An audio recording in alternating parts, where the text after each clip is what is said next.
तो शौनकादिक संतों ने सूत जी से पूछा कि महाराज, नारद जी तो 5 मिनट 7 मिनट से ज्यादा एक जगह पर ठहरते नहीं हैं, और नारद जी को एक बार नहीं, 2 बार नहीं, 3 बार श्राप लगा, 3 बार कि तुम कहीं पर ज्यादा देर तक ठहर नहीं पाओगे। एक बार तो जरा ने श्राप दे दिया, क्योंकि जरा आई थी नारद जी के पास विवाह करवाने के लिए, तो नारद जी ने मना कर दिया कि मैंने एक बार विवाह करने का मन में संकल्प किया तो भगवान बंदर ही बना दिए, तो दोबारा मुझे विवाह के चक्कर में नहीं पड़ना है। और एक बार राजा दक्ष ने श्राप दे दिया, क्योंकि दक्ष के 11,000 पुत्रों को नारद जी ने सन्यासी बना दिया। जो प्राचेतास दक्ष हैं, इनके 11,000 पुत्र हैं। 10,000 पुत्र हुए जिनका नाम है सबलास्व, फिर 1,000 पुत्र हुए इनका नाम है हर्यस्व। इन 11,000 पुत्रों को नारद जी ने बैठाया एक पेड़ के नीचे, ऐसा सत्संग कराया कि महाराज सारे बेटा सन्यासी बन गए। इसलिए नारद जी को दक्ष ने श्राप दे दिया कि महाराज तुम जहां बैठते हो तो बस बैठे नहीं कि सामने वाले को लंगोटा छाप बाबा बना देते हो, इसलिए मैं श्राप देता हूं, आप एक जगह पर ज्यादा देर तक ठहर नहीं पाओगे। इस प्रकार से नारद जी को कई बार श्राप लगा है कि आप ठहरोगे नहीं। फिर महाराज नारद जी ने 7 दिन तक भगवान की कथा को कैसे सुनी, कहां पर सुनी और क्यों सुनी, हमारे मन में जिज्ञासा है, आप कृपा करके हमें बताएं। अब सूत जी महाराज बताने लगे। एक समय की बात है, नारद जी महाराज इस मृत्यु लोक में भ्रमण करने के लिए आए, और भ्रमण करके यहां से बड़े मन दुखी मन से और भगवान के पास वैकुंठ में गए। यह कथा वैकुंठ में जाकर के नारायण को नारद जी बताने लगे।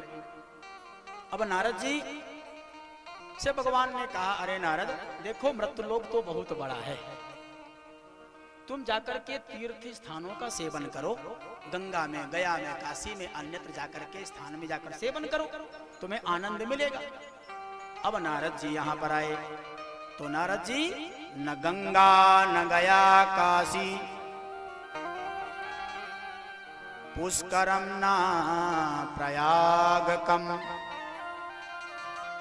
एवमादिशि तीर्थेषु ब्रह्माण इतस्ततः। नारद जी महाराज गंगा में, गया में, काशी में, पुष्कर में, हर जगह भ्रमण करने के लिए गए, लेकिन उनके मन को कहीं पर भी शांति नहीं मिली। अब कथा बड़ी सुंदर है।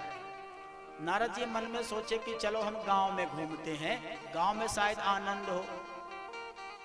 तो गांव में नारद जी जैसे ही प्रवेश किए तो एक घर में जोर जोर से आवाज आ रही थी। रात के 8-9 बजे थे और घर में जोर जोर से आवाज आ रही थी। तो नारद जी ने सोचा क्या हो रहा है।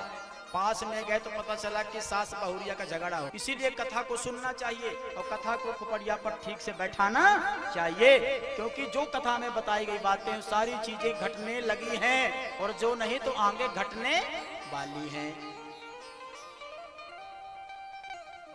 क्या देखा? बोले तरुणी प्रभुता गे है। बोले लड़ाई किस बात की हो रही? तो बगल वाले ने बताया कि भी 2-3 साल पहले विवाह करके बेटवा का लाए थे, अब बहुरिया आई है तो घर का मलिकाना मांग रही है। सासू से कह रही है बहुत दिन तक मलिकाना कर लिया मैया, अब तुम आराम से बैठो, अब ये हमें प्रदान करो। सासू कहती कुछ दिन तू भी गृहस्थी जोड़, कुछ कर तब तो पता चलेगा कैसे बनाया हमने इस मकान को, कैसे गृहस्थी हमने इकट्ठा किया है। तो बस अपने अपने अधिकार की लड़ाई चल रही है। सास कह रही है मैं बड़ी हूँ, बहू कह रही है मैं बड़ी हूँ, बस इसी बात का झगड़ा चल रहा है। इतना ही नहीं, कुछ आगे चले नारद जी तो एक घर में और कोई नहीं थे, केवल पति पत्नी थे, तो वही आपस में झगड़ा खूब किए पड़े थे। दंपति नाम च कलकनम, दंपति माने पति और पत्नी। ना घर में माता है, ना घर में ससुर है, ना घर में सास है, केवल 2 ही है, रामदास रामदासी। और इत्तेफाक की बात सुनिए, ये जो रामदास जी हैं ये विवाह अपने मन से करके लाए थे। तो जो अपने मन से विवाह करते हैं आजकल के बच्चे, आप लोग तो शहर के नजदीक ही है, प्रयाग बहुत दूर नहीं है, तो बेटा बेटी इतना पढ़ लेते हैं कि वो अपने विवाह का भी डिसीजन स्वतः ही ले लेते हैं। तो कह रहे हैं विवाह के उपरांत 6 महीने, बहुत अधिक तो 1 साल तक वो पत्नी जी जो रहती है चंद्रमुखी रहती है, चंद्रमुखी, और 1 महीने 1 साल के बाद वो सूर्यमुखी बनती है। तो थोड़ा सा चीज बदलता है, लेकिन 2-3 साल के बाद फिर बनती है ज्वालामुखी। और जब ज्वालामुखी बनती है तो श्रीमान जी को फिर ठीक ही है। हाँ, नारद जी ने पूछा बगल में क्या हुआ, बोले रामदास जी हैं, और बोले 2 है, बोले हाँ रामदास और रामदासी। 2 साल पहले विवाह किया था, 1 साल तक तो बड़ा अच्छा चला, 1 साल के बाद खटर पटर शुरू हो गया। हाँ? 1 साल तक कुछ कहता पति तो पत्नी बड़े प्यार से सह लेती, सुन लेती, लेकिन 1 साल के बाद पत्नी भी जवाब देने लगी। तो 1 साल तक पत्नी ने सहा और फिर अगले साल पति ने सहा।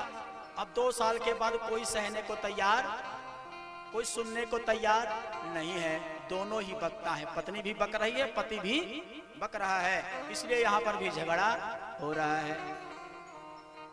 नारद जी और आगे चले, बोले शायद कुछ आगे ठीक हो। तो आगे क्या देखा, बोले आगे देखा कि एक बेटा है